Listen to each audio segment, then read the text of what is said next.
معمم الشيعة يخترعون آيات قرآنية وينسبونها إلى الله لينصروا دينهم بالكذب.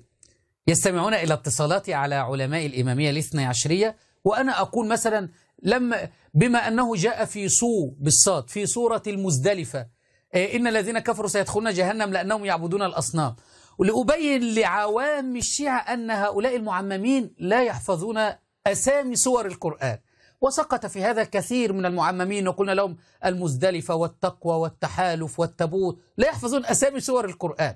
فخرج أحد المعممين يريد أن يقتدي برمي عيسى، ولكن بطريقة خبيثة كذب على الله تبارك وتعالى. هذا المعمم اسمه مكي العاملي، لبناني، ولكن هو أسلوبه أسلوب أنثوي. هذا ليس كلامي، شاهدوا واثق الشمري يصف هذا المعمم لأنه يتكلم بأسلوب أنثوي ليس بأسلوب رجال. شاهدوا ماذا يقول عنه واثق الشمري. استمعت إلى مخنث في اللهجة، مخنث في كلامه، مخنث يقول أمير المؤمنين، أمير المؤمنين، أمير المؤمنين، أمير المؤمنين، وكأنني أستمع إلى امرأة.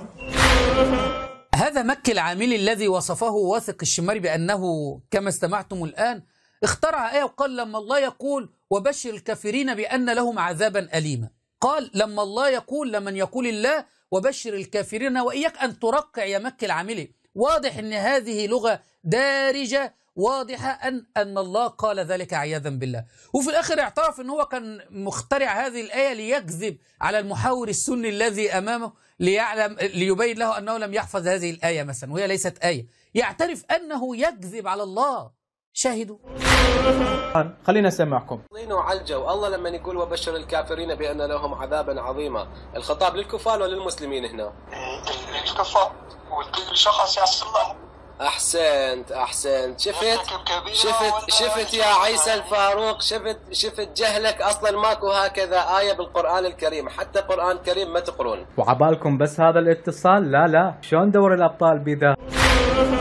هل تعلم يا مكي العاملي يا مخنث أن علماءك يكفرونك بهذا الفعل الذي فعلته، وأنهم يرون أن الذي يكذب على الله أشر من اليهود؟ نحن الآن ننتظر مرجعك السيستاني يصدر لنا فتوى أو وكلاء، أو ننتظر واثق الشمري نفسه يرد عليك. هل يجوز يا واثق الشمري ما فعله هذا الذي أنت وصفته بهذه الأوصاف؟ هل يجوز له أن يكذب على الله؟